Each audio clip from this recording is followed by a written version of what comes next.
After choosing exile, the number of blue Oni began to dwindle, until eventually, they disappeared altogether. Since I first heard the story of the blue and crimson Oni as a kid, I've heard it countless times in my life. Not once did I ever imagine that the blue Oni clan had actually survived. So you're saying the real culprit was a descendant of the blue Oni? That's right. Most people don't pay attention to the color of an Oni's horns. They probably don't even know that blue Oni exist. But nothing gets by the Arataki gang. At the scene of the crime, they saw an Oni with different color horns than mine. Still, it'd be strange if the culprit really was a descendant of the blue Oni. I can't bring myself to accept it. Exactly. They would give up their life before abandoning their pride. I've always respected the blue Oni for the sacrifice they made. And I know the aspirations my ancestors had for the future of all Oni. Our pride does not allow for any wrongdoing. You don't steal from other people. You don't harm other people, period. My guess is that the blue Oni was tricked or forced into it somehow. But I don't have any evidence. That's right. If I didn't step in, the Tenryou Commission would have definitely caught them by now. But what does Daisuke have to do with any of this? He said that you saved him so he knows your story, right? He was the one I managed to save from the Ronin after I sent them running from the scene. He was off playing somewhere when they came by and ransacked his house. By the time he came back, his parents had been taken. The whole reason I'm in this is to help this kid find his mom and dad again. I never wanted to tell you any of this. My original plan was to knock you both out and take my family to hide somewhere else. There's more to this than just one blue Oni. There's a dangerous group behind everything that's been going on. I didn't want to get anyone else caught up in this mess. That's everything, the whole story. If you don't believe me and want to drag me back to Inazuma City, then I'm gonna fight you with all I've got. But if you're willing to believe me, then please, give me a little time. Once I find the blue Oni, I'll turn the both of us in. Yep, Paimon too! Just treat it like we're here to keep an eye on you. So, you... all right. I knew you'd be reasonable. I knew it. I was thinking right from the start, these two fine folks, they're just out here in the pursuit of truth and justice, man. Yeah, we are gonna get along just great. Well, I should tell you, though, things could get a little dangerous, so be ready for anything. Don't say that I didn't warn you.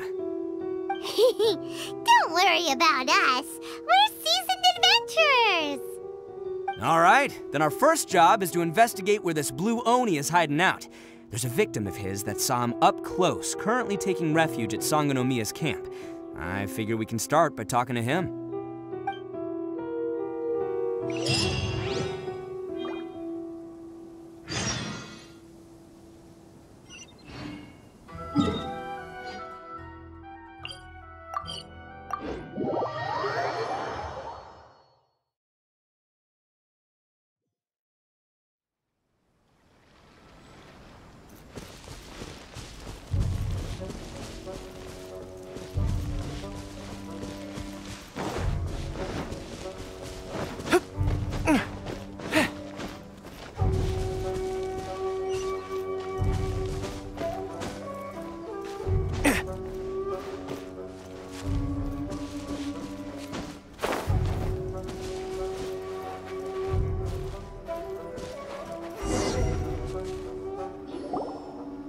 Yo, you must be Masato. An Oni? Oh no, not another one! Oh, yeah. Not the one that robbed you, though, so, chill. I contacted you before, remember? I need your help. Oh, right. Sorry. I'm still a bit on edge after the incident. So anyway, here's what happened. I was just out transporting some goods when a group of Ronin suddenly attacked me. It's not the first time that's happened to me. Usually you just hand over some Mora and they'll leave you alone. At least you don't lose your goods that way. But this time was different. They weren't willing to talk things over. Instead, they took my things and they started coming for me. Huh? That's totally uncalled for! I got down on my knees and begged. Said I had a family to care for, and that my business is our only livelihood. Then I saw that there was an Oni among the group. I thought he was going to be the one to finish me off. But instead, he stopped the others and told them to let me go. Yeah, that got them all arguing with each other. His cohort said that I was sure to retaliate if they released me. But the young Oni was insistent that they shouldn't lay a finger on me.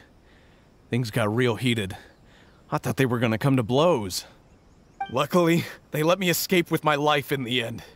And I scrambled to get myself here, where I'd be safe. I never want to set foot outside of here again!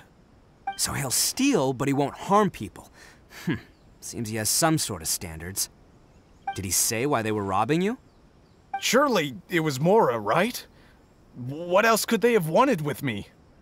I mean, I can't say for sure, it's not like I asked. But what I did hear them say was, the goods are worth more than the merchant's life. Or something like that. Ugh, that idiot Oni. Do you have any idea where they went after they robbed you? I have no clue. But I think they're pretty active in the Tatarasuna area. You aren't gonna go after them, are you? Seriously, I'd advise against it. There are too many of them and they're all heavily armed. Ah, don't worry. It's just a bunch of no-name scumbags. I got a whole laundry list of scores to settle with them. If these two islands are where they tend to hang around, we're sure to run into them at Nazuchi Beach sooner or later.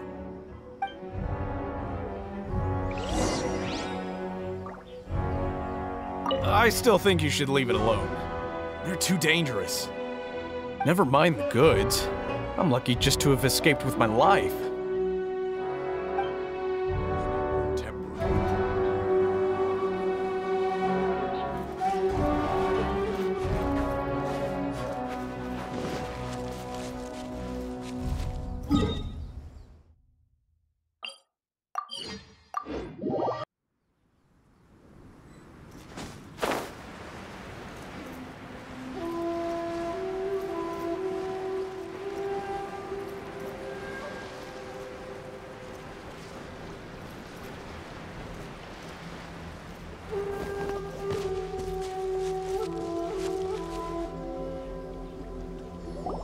They gotta pass through here sometime. Let's just hang tight for a while. If I'm not mistaken, they'll be showing up any time now. Yeah, things might get a little rough, so we better be prepared. Oh, here they come! Yeah, there they are. And one of them has horns. All right, it's go time. Let's get them.